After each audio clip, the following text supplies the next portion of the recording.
I love young people. They're exciting, they're interesting, they have modern views, they have views untainted by adulthood, and I find it stimulating, and I find being around them stimulating.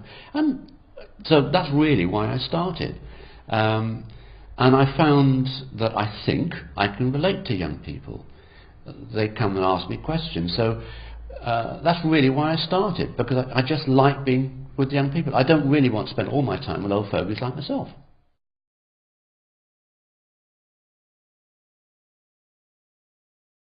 My main job here is to work as a Duke of Edinburgh Award instructor. That's what I was originally employed to do, but I only do that for about an hour on a Wednesday evening.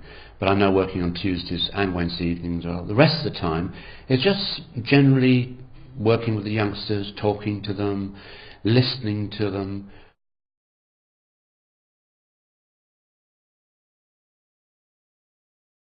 It was a very boring normal evening in some respects, because there was nothing really out of the ordinary that took place. We had a little discussion with one of the girls about a private problem she's got, nothing terribly serious, but she's spoken to us before.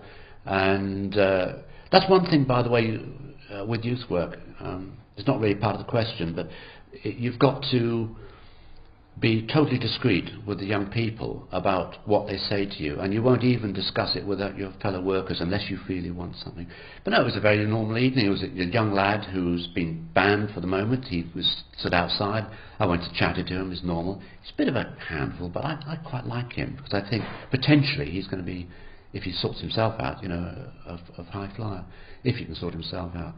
But no, it was a normal evening. Absolutely normal. No one tried to smoke in the building, no one tried to set us afire, no one tried to nick anything, which does happen very often, but you know, trying to help people themselves from the tuck shop and so on. But no, perfectly normal evening. And, you know, fun. They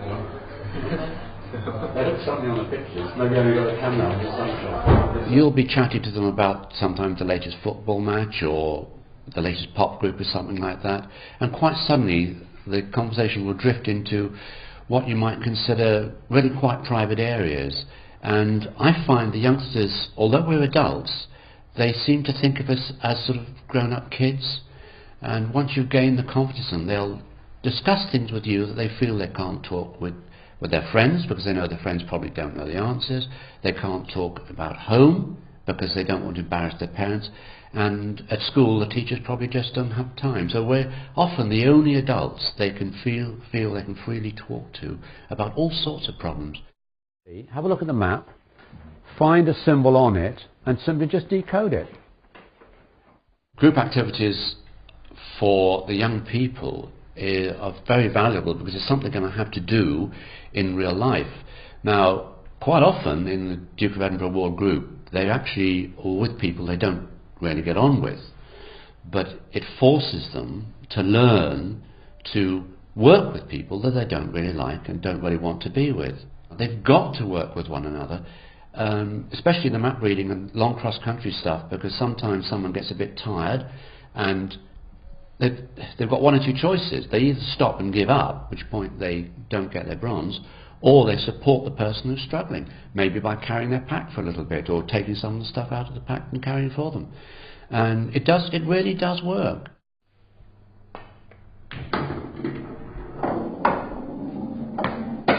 You've got to understand what the youngsters want when they come to a youth club, and they do come here voluntarily, so you've got to maintain discipline, but at the same time encourage them to come along.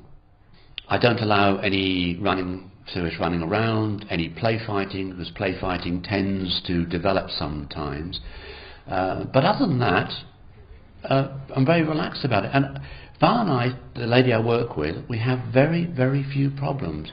And what we tend to do is lay the rules down very hard with newcomers, so they know exactly where they stand, and it works. And I think because they know the rules and know how the rules are going to be applied, they're relaxed about it, and they just don't break them.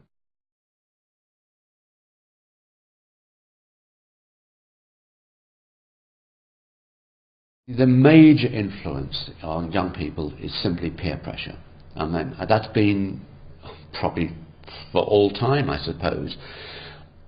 And so I've got to influence them away from the bad, and maybe even direct them from the bad to the not so bad, and then from the not so bad to the really quite good. By setting examples, I make a point of never swearing. I very seldom shout at the youngsters, except when I've really got to stop a dangerous situation developing.